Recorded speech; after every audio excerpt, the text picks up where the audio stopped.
Estudo de O Livro dos Espíritos, Introdução, Parte 5. Introdução doutrinária.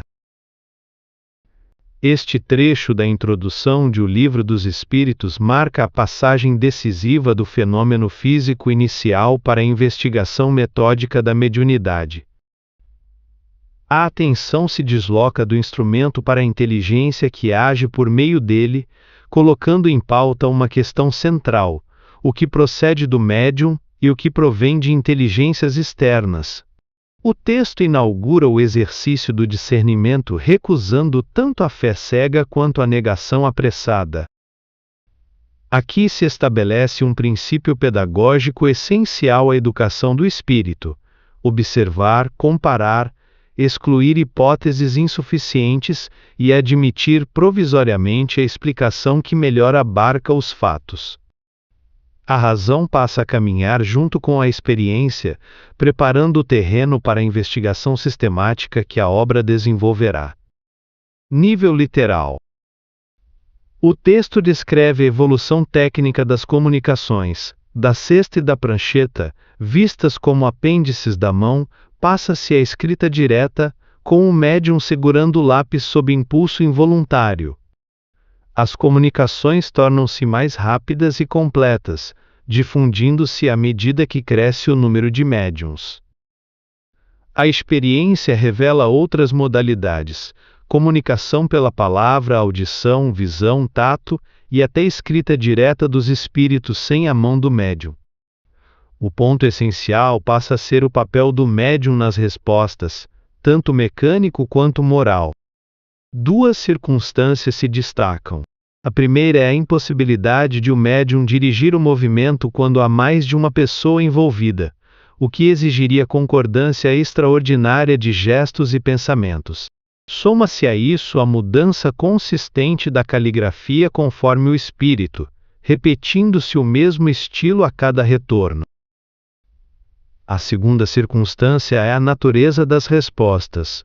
Muitas ultrapassam o conhecimento e o alcance intelectual do médium, surgem em idiomas desconhecidos ou mesmo sem pergunta prévia.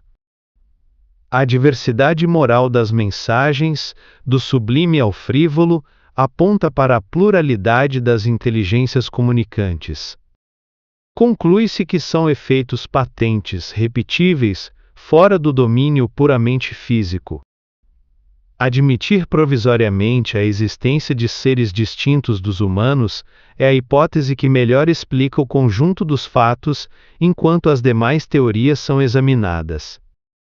Nível simbólico. Dois símbolos estruturam o texto.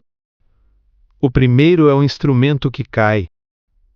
A cesta e a prancheta, como apêndices da mão, simbolizam formas externas e transitórias. Quando o lápis passa à mão do médium, o símbolo indica interiorização. O essencial não está no aparato, mas no canal íntimo entre inteligências. A técnica é pedagógica, não fundacional. Esse símbolo ensina que, no plano espiritual, as formas são meios provisórios. À medida que a consciência se torna mais apta, as muletas materiais perdem relevância. O foco desloca-se para a qualidade do vínculo mental e fluídico, onde se dá a verdadeira comunicação. O segundo símbolo é a caligrafia como assinatura. Cada espírito se expressa por um traço próprio, que se repete. A letra torna-se o rosto visível da individualidade invisível. Assim como reconhecemos pessoas pela escrita, reconhecemos consciências pelo estilo moral e intelectual. A coexistência de mensagens sublimes e frívolas cria uma imagem de praça pública do invisível. Nem toda a voz que se manifesta tem o mesmo valor. O símbolo ensina que a presença do fenômeno não garante a elevação da fonte. O discernimento é o critério que separa o essencial do acessório. Nível espiritual, movimento da alma. O texto propõe a passagem da ingenuidade à responsabilidade lúcida. A alma é convidada a abandonar tanto a credulidade automática quanto o ceticismo redutor. Reconhecer a objetividade dos fatos não implica santificar todas as mensagens. Reconhecer a diversidade espiritual não autoriza negar a própria responsabilidade humana. Aplica-se aqui a lei de causa e efeito no plano intelectual. Efeitos inteligentes pedem causas inteligentes proporcionais. Quando a resposta ultrapassa o médium, aponta para uma fonte distinta. Quando é rasteira, revela a afinidade com inteligências do mesmo nível.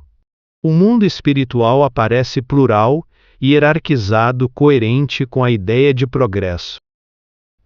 O papel do médium emerge como cooperação consciente. Ele não é autor absoluto nem instrumento passivo. Seus limites, estado mental e moral influenciam a comunicação.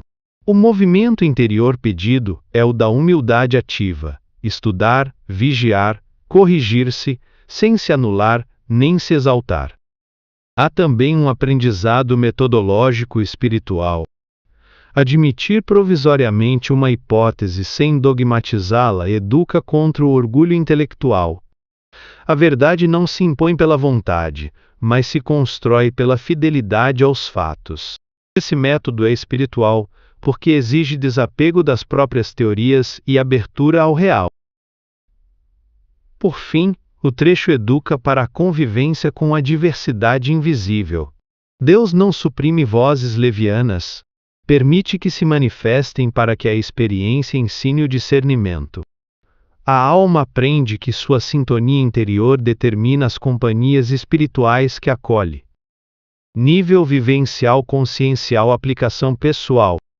Na vida prática, a primeira atitude é avaliar mensagens pelo conteúdo moral e pela coerência, não pela forma ou assinatura. Em reuniões, leituras ou redes sociais, a pergunta torna-se ética: isso eleva, esclarece, responsabiliza, ou apenas entretém e dispersa? Para quem exerce mediunidade, o texto inspira humildade metódica. Reconhecer limites pessoais evita tanto a vaidade quanto a culpa excessiva. A prática responsável inclui estudo contínuo, observação das próprias interferências e aceitação de correções fraternas. Fora do contexto mediúnico, a lição se aplica ao mundo interior. Pensamentos súbitos, impulsos e inspirações pedem exame. Antes de agir ou falar, cabe perguntar se o impulso contribui para o bem. Essa pausa consciente é forma de vigilância espiritual. No ambiente familiar e profissional, a noção de ambiência moral ganha relevo. Conversas, interesses e hábitos criam campos de atração. Cuidar do clima íntimo e coletivo é colaborar para comunicações mais lúcidas, internas ou externas. O texto também liberta do fascínio pelo extraordinário. O fenômeno não é fim, mas meio educativo.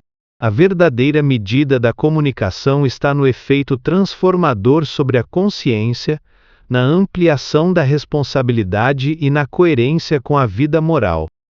Perguntas de reflexão.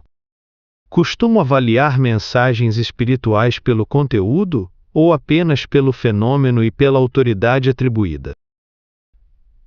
Reconheço a existência de inteligências diversas e aplico critérios para discerni-las? Se sou médium, observo com honestidade meus limites e interferências pessoais? Tenho cultivado ambientes de estudo e seriedade, ou busco sobretudo curiosidades? Examinei meus pensamentos súbitos à luz da responsabilidade moral? Eixos de transformação interior. Discernimento doutrinário. Julgar ideias pelo teor moral e pela lógica, evitando credulidade e negação automática. Humildade mediúnica. Reconhecer-se cooperador limitado, comprometido com estudo e vigilância, sem vaidade. Responsabilidade ambiental. Cuidar da ambiência mental e moral como fator de qualidade das influências espirituais.